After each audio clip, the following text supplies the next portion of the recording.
नमस्कार, मैं हूं विद्यासागर। स्वागत है आप सभी का आज महाराष्ट्र में। तो दक्षिण अफ्रीका से नए वेरिएंट ओमिक्रॉन का पहला केस सामने आने के बाद अब भारत में भी इसकी एंट्री हो चुकी है।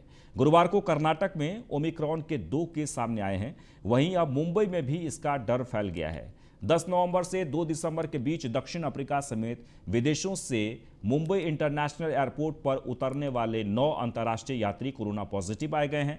हालांकि इनमें अभी ओमिक्रॉन वेरिएंट की पुष्टि नहीं हुई है।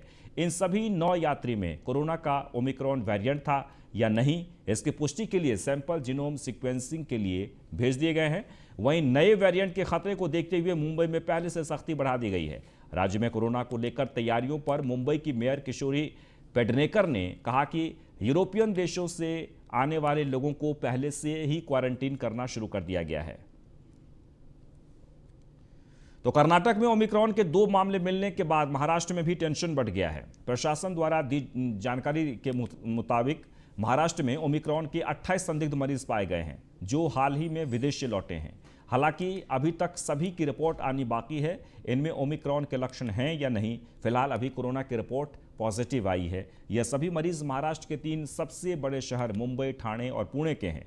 इन संदिग्ध लोगों में से 10 लोग मुंबई शहर के हैं, जबकि बाकी लोग ठाणे और पुणे के हैं।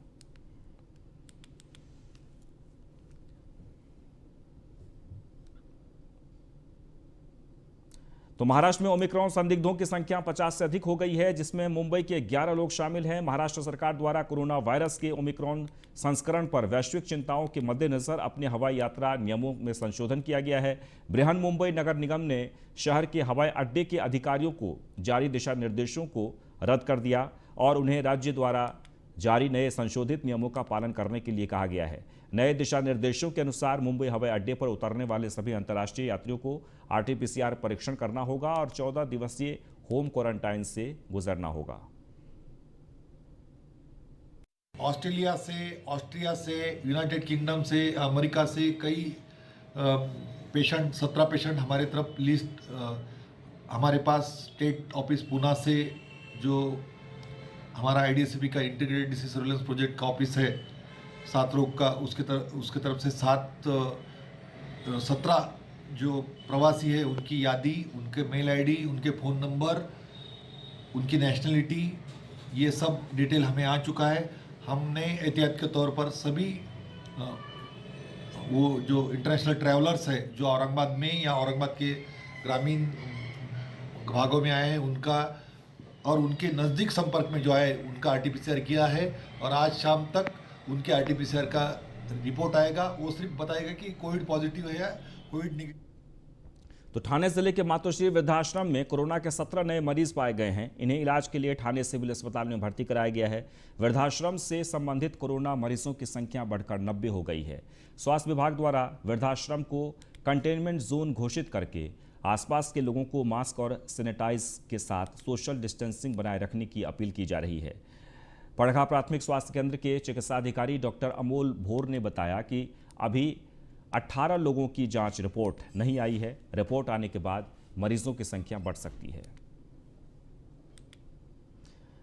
वह महाराष्ट्र के हिंगोली शहर के लोगों को वैक्सीन के लिए प्रोत्साहित करने के लिए नई तरकीब निकाली गई है। इस नई तरकीब के तहत टीके की खुराक लेने वाले लोगों को LED TV, रेफ्रिजरेटर और वॉशिंग मशीन जैसे पुरस्कार जीतने का अवसर दिया जाएगा। महाराष्ट्र में कोरोना की दूसरी लहर के दौरान देश में सबसे ज़्यादा कोरोना पॉजिटिव मरीज सामने आए थे। ऐसे में महाराष्ट्र सरकार की कोशिश है कि प्रदेश में सभी लोगों को वैक्सीन की दोनों डोज समय से लग जाए।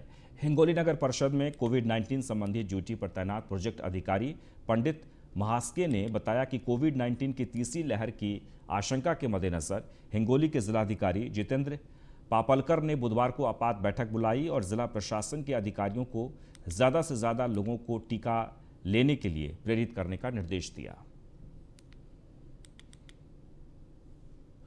तो महाराष्ट्र के कई शहरों में पिछले 2 दिनों से जारी बारिश ने मौसम के मिजाज को बदल दिया है। पुणे में सुबह कोहरे का घना देखने को मिला है। भारी कोहरे के चलते पुणे एयरपोर्ट पर उतरने वाली 4 फ्लाइट्स को मुंबई हैदराबाद की ओर डाइवर्ट किया गया है। इसके अलावा कई फ्लाइट्स देरी से चल रही हैं। भारी कोहरे के चलते पुणे की सड़कों पर ट्रैफिक भी कम नजर आई। ट्रैफिक डिपार्टमेंट ने लोगों से दिन में लाइट्स जलाकर चलने की हिदायत दी है। पिछले 2 दिनों के दौरान महाराष्ट्र के कोंकण और मध्य महाराष्ट्र में भारी बारिश हुई है। वहीं भारतीय क्रिकेट टीम के सिलेक्शन कमेटी के चेयरमैन चेतन शर्मा, AB कुरुविला और सुनील जोशी ने राष्ट्रवादी कांग्रेस के अध्यक्ष शरद पवार से मुलाकात की।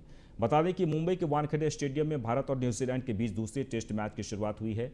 इस मौके पर BCCI के सिलेक्शन कमेटी के अध्यक्ष चेतन शर्मा और कमेटी के सदस्य AB कुरुविला, सुनील जोशी ने राष्ट्रवादी कांग्रेस के अध्यक्ष शरद पवार से मुलाकात की। इस मौके पर पूर्व क्रिकेटर प्रवीण आमरे भी मौजूद रहे।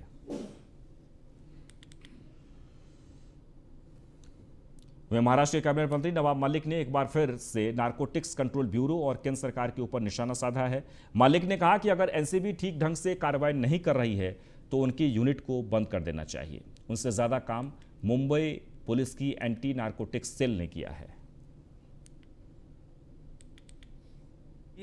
एनसीबी का लेटर जो 24 नवंबर को डीजी महाराष्ट्र को लिखा गया कि अमित शाह जी की डायरेक्शन है कि टॉप 5 केसेस जो एंटी नार्कोटिक सेल ने किए हैं वो एनसीबी को हैंडओवर किया जाए। हम पूछना चाहते हैं कि टॉप केसेस की क्राइटेरिया क्या है। 2 ग्राम 4। वहीं कोल्हापुर के कांग्रेस विधायक चंद्रकांत जाधव का हैदराबाद के अस्पताल में इलाज के दौरान निधन हो गया है। कुछ दिनों से उनकी तबीयत खराब होने की वजह से उन्हें इलाज के लिए हैदराबाद के अस्पताल में भर्ती कराया गया था।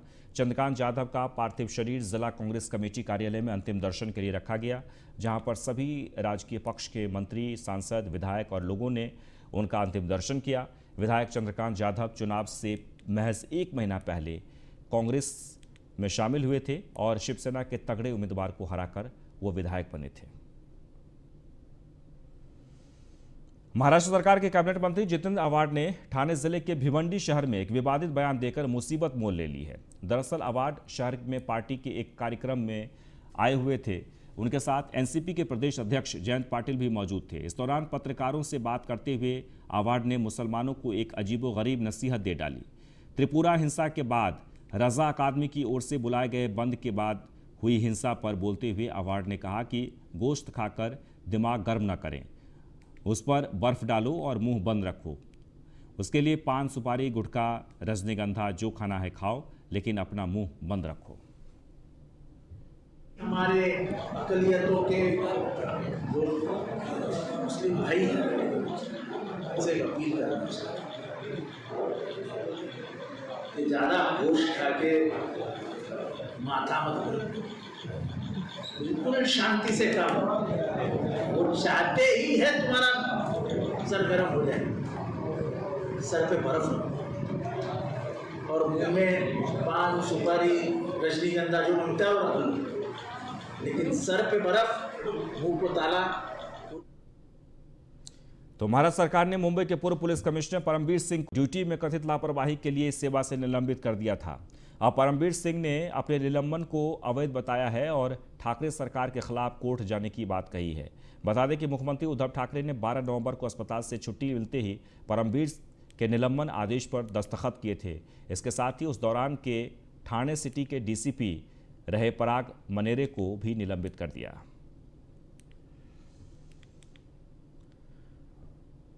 बुल्ढाना जिले के चिखली बीजेपी विधायक नेता श्वेता महाले ने कई कार्यकर्ताओं के साथ बिजली वितरण कार्यालय पर आंदोलन किया है। दरअसल बुल्ढाना जिले समेत राज्य में बिजली गुल होने से ग्रामीण इलाकों में बिजली आपूर्ति ठप हो गई है, जिसके चलते भाजपा विधायक श्वेता महाले समेत असंख्य किसानों और कार्यकर्ताओं ने विद्युत कार्यालय के सामने आंदोलन किया।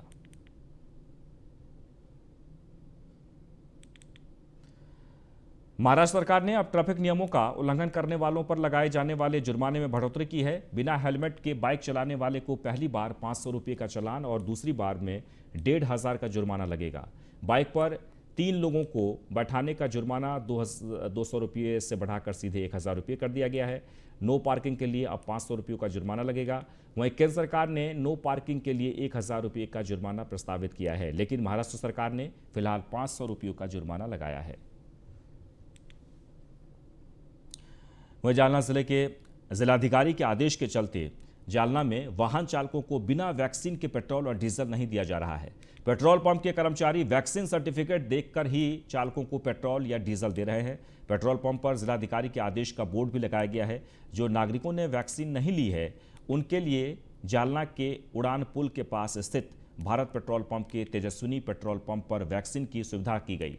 पंप के मालिक और जालना के आरोग्य विभाग की ओर से पेट्रोल पंप पर वैक्सीन सेंटर चालू किया गया है। वहीं चंद्रपुर जिले के तड़ोबा टाइगर प्रोजेक्ट न केवल भारत में बल्कि दुनिया भर में एक पसंदीदा टाइगर सफारी है। तड़ोबा में खुली जिप्सियों को बंद करने का निर्णय प्रशासन ने लिया है। ऐसे में अब पर्यटकों के पास ओपन जिप्सी से सफारी का विकल्प नहीं होगा। पर्यटकों की सुरक्षा के लिए तड़ोबा प्रबंधन ने यह अहम कदम उठाया है। कुछ दिनों पहले तड़ोबा टाइगर रिजर्व में बाघ के हमले में एक महिला वन रेंजर स्वाति धुमाने की मौत हो गई थी। इसके बाद प्रशासन ने कार्रवाई के लिए तेजी से कदम बढ़ाना शुरू कर दिया है। अब तड़ोबा प्रशासन ने इस खुली जिप्सी के डिजाइन में बड़ा परिवर्तन करने का अहम फैसला लिया है। पर्यटकों की सुरक्षा सुनिश्चित करने के लिए यह फैसला लिया गया है। एक्टर विक्की कौशल और एक्ट्रेस कैटरीना कैफ 9 दिसंबर को जयपुर के hotel Six Senses Barwara Fort में शादी करेंगी। मीडिया रिपोर्ट्स के मुताबिक इस शादी के लिए कड़े नियम बनाए गए हैं जो कपल ने अपनी शादी में मेहमानों के लिए निर्धारित किए हैं। इन नियमों में नो फोटोग्राफी क्लॉज से लेकर नो लोकेशन शेयरिंग रूल तक शामिल है। इस शादी के लिए पुख्ता इंतजाम किए गए हैं। शादी की प्राइवेसी को बनाए रखने के लिए कई तरह के उपाय भी किए गए हैं। मेहमानों को फंक्शन अटेंड करने के लिए कुछ SOP जारी किए गए हैं जिनका सभी मेहमानों का पालन करना अनिवार्य होगा। वेन्यू से खुद की या लोकेशन की फोटो डालने पर प्रतिबंध है। वहीं पेपराजी और मीडिया को वेन्यू से दूर रखने की हर संभव कोशिश की जा रही है।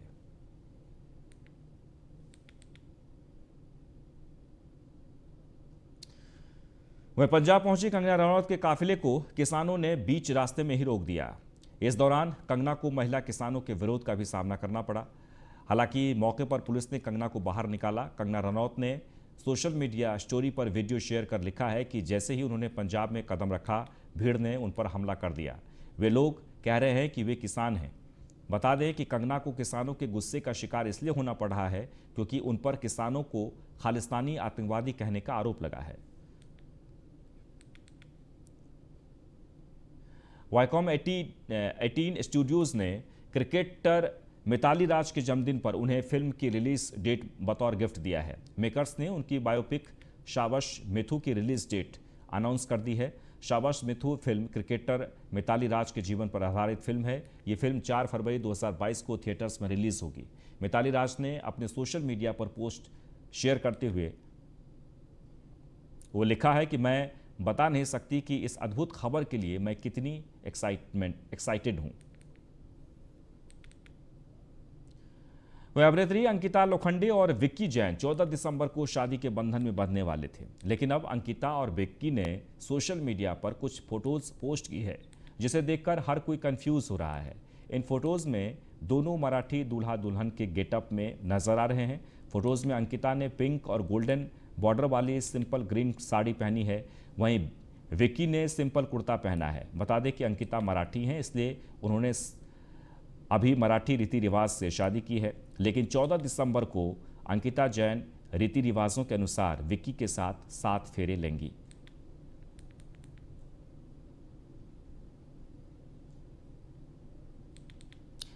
बॉलीवुड एक्ट्रेस सारा अली खान यूं तो काफ़ी बिंदास लाइफ जीना पसंद करती हैं। अब सारा ने पहली बार अपनी शादी को लेकर खुलकर बात की। सारा शादी के लिए लड़के की तलाश कर रही हैं, लेकिन उन्हें दूल्हे को कुछ शर्तें माननी होंगी। उन्होंने एक इंटरव्यू में बताया कि वह किस तरह के लड़के के साथ शादी करेंगी। सारा का कहना है कि वह एक ऐसे व्यक्ति को अपना हमसफर बनाएगी जो उनकी मां अमृता सिंह के साथ रहने के लिए तैयार हो। सारा ने कहा कि मेरी मां बहुत लिबरल महिला है, रोज़मर्रा की ज़िंदगी में वो मेरी तीसरी आंख है, वो ही मेरी बेस्ट फ्रेंड है और मेरे लिए सब कुछ है।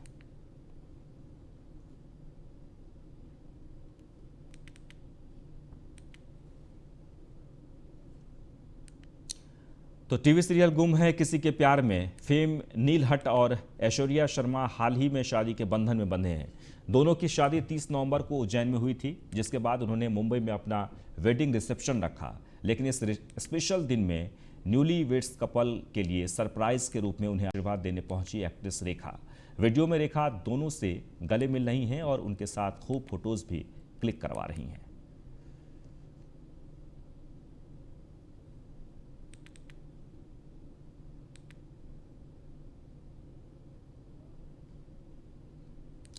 वह सप्ताह के अंतिम कारोबारी दिन शेयर बाजार में बड़ी गिरावट देखी गई।